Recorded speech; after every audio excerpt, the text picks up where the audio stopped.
Selamat berjumpa kembali di dalam layanan audio Sahabat Seperjalanan. Hari ini adalah hari Jumat 23 September 2022.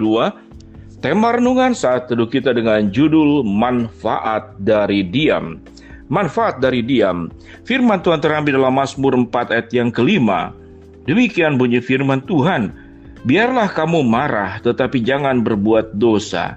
Berkata-katalah dalam hatimu di tempat tidurmu, tetapi tetaplah diam. Mari kita berdoa.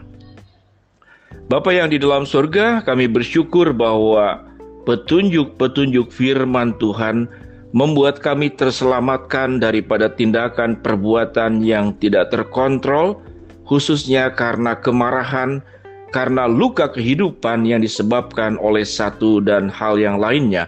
Dalam nama Tuhan Yesus kami berdoa, amin. Shalom sahabat seperjalanan yang dikasihi Tuhan, kita diajarkan untuk bergerak, kita diajarkan untuk beraktivitas, kita diajarkan untuk produktif dalam hidup ini. Sehingga kata diam seringkali dianggap sebagai sesuatu yang tidak baik. Namun firman Tuhan mencatat banyak sekali ayat yang berbicara tentang diam. Biarlah kamu marah tetapi jangan berbuat dosa, berkata-katalah dalam hatimu di tempat tidurmu, tetapi tetaplah diam. Pada ayat yang ke-9 dikatakan, dengan tentram aku mau membaringkan diri lalu segera tidur, sebab hanya Tuhanlah yang akan membiarkan aku diam dengan aman. Pada ayat yang ke-9 diam dikaitkan yaitu dengan keamanan. Di ayat yang kelima dikatakan tetaplah diam. Kalau diam itu menimbulkan keamanan, kalau diam itu menimbulkan berkat, kalau diam itu menimbulkan sebuah persoalan justru terselesaikan, kalau diam itu justru menyejukkan, kalau diam itu adalah satu bentuk ketaatan, kepatuhan kepada kebenaran firman Allah, maka diam menjadi sesuatu yang indah.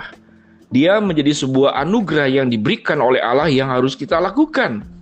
Dan Tuhan mengajarkan kalau kita menerima sahabat seperjalanan yang bernama saat teduh, kita perlu melakukan saat teduh tiap hari. Itu artinya berdiam diri dengan Allah. Namun diam bukan berarti tidak bekerja. Diam tidak identik dengan melamun. Diam tidak identik dengan setelah diam kemudian tidur. Namun diam itu adalah sebuah pekerjaan yang mulia. Karena bekerja tidak hanya berbicara dengan memakai otot, tetapi bekerja juga berbicara tentang berpikir. Bekerja juga berbicara tentang mengevaluasi. Bekerja juga berbicara tentang mengurai ulang sebuah masalah. Berdiam pun adalah sebuah pekerjaan untuk melatih diri bagaimana menjadi seorang pribadi yang bijaksana. Sehingga diam itu adalah sebuah pekerjaan. Diam adalah sebuah perjuangan. Agar mengapa? Agar seperti yang dikatakan di dalam ayat yang kelima pasal keempat dari Mazmur. Khususnya salah satu topik bagaimana kita mengelola kemarahan. Sahabat seperjalanan, berapa banyak kita marah dalam kehidupan ini? Karena keadaan yang tidak sesuai dengan harapan kita. Karena sebuah kesepakatan yang dikhianati. Karena sebuah janji yang kemudian diingkari. Karena sesuatu yang berjalan tidak sesuai dengan yang kita harapkan. Karena ketidakadilan, karena fitnah. Kita bisa menjadi sangat marah untuk semua keadaan itu.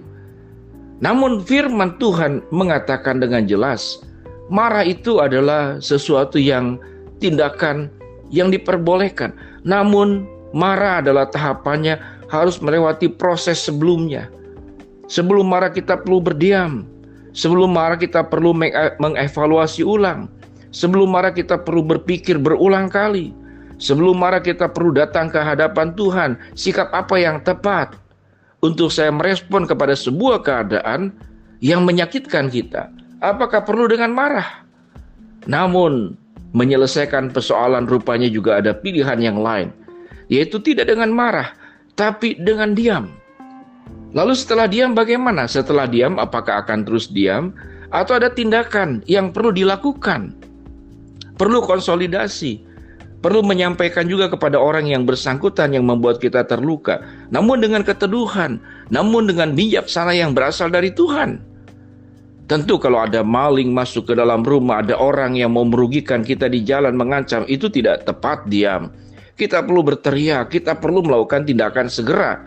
Dalam hal tertentu, tentu diam adalah bukan tindakan yang tepat. Namun dengan cepat bereaksi, dengan cepat mengambil keputusan, dengan cepat mengambil sikap yang tepat, maka itu adalah tindakan yang benar, bukan kemudian kita berdiam diri. Apalagi kalau ada kebakaran, kita semua diam. Itu adalah sebuah kesalahan besar yang merugikan dirimu juga merugikan orang lain.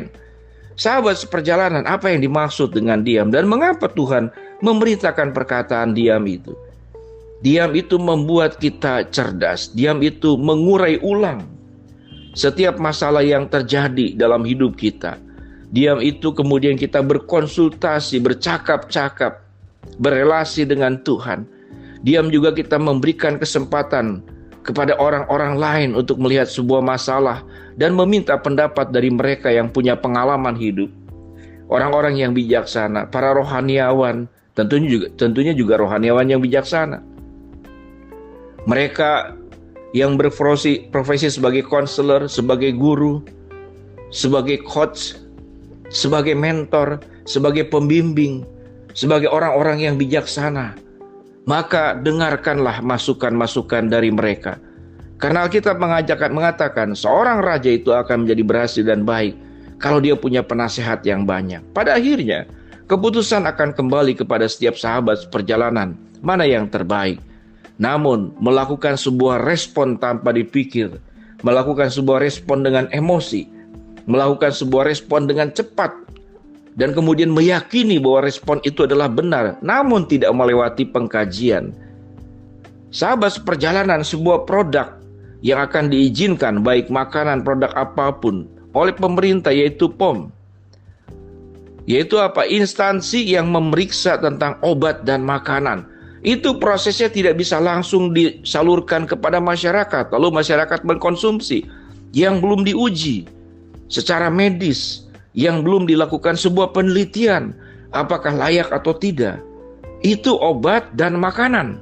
Kalau kita membeli obat dan makanan belum ada katakanlah izin usaha, izin dagang dari pemerintah, kita ragu dan kita khawatir. Demikian juga sahabat seperjalanan, kalau engkau marah, engkau sakit hati, engkau putus asa, engkau punya emosi-emosi yang lain, dan kemudian kita mau bereaksi dengan tindakan cepat dan segera. Sama dengan kita menyampaikan sebuah produk tertentu dalam bisnis yang belum dikaji. Kalau kemudian itu menjadi buruk dampaknya, maka perusahaan kita, usaha yang kita lakukan, tidak akan mendapatkan sebuah kepercayaan dari masyarakat. Demikian juga dalam hidup sahabat seperjalanan. Belajarlah untuk diam, karena manfaat diam itu adalah sangat banyak, sebagaimana yang diuraikan sebelumnya. Dan firman Tuhan mencatat banyak sekali ayat yang berbicara tentang diam. Apa yang dikatakan dalam ayat 9? Tuhan yang membiarkan aku diam dengan aman. Dia memberikan keamanan buat dirimu dan juga tidak menimbulkan kegaduhan yang tidak perlu. Mari sahabat sekalian, seperjalanan yang dikasih Tuhan, banyak manfaat dari diam. Mari kita berdoa. Bapa yang dalam sorga, biarlah kami para sahabat seperjalanan memiliki sebuah reaksi yang tepat dan benar untuk ketidakpuasan yang membuat kami marah dan sakit hati. Kami meminta hikmat dari Tuhan. Hamba-Mu berdoa buat sahabat seperjalanan yang sedang sakit, Tuhan jamah sembuhkan. Untuk seorang ibu yang menghadapi tumor yang ada dalam kandungan, Tuhan akan tolong operasinya dan kemudian biaya yang dibutuhkan. Hamba berdoa juga sahabat seperjalanan yang menghadapi masalah, Tuhan bukakan jalan. Sahabat seperjalanan yang sedang memohon berharap sesuatu kepada Tuhan, Tuhan akan kabulkan sesuai dengan kehendak, rencana, dan juga waktunya Tuhan. Dalam nama Tuhan Yesus kami berdoa. Amin. Shalom sahabat seperjalanan, ingatlah bahwa dia memiliki banyak manfaat. Tuhan memberkati kita semua. Amin.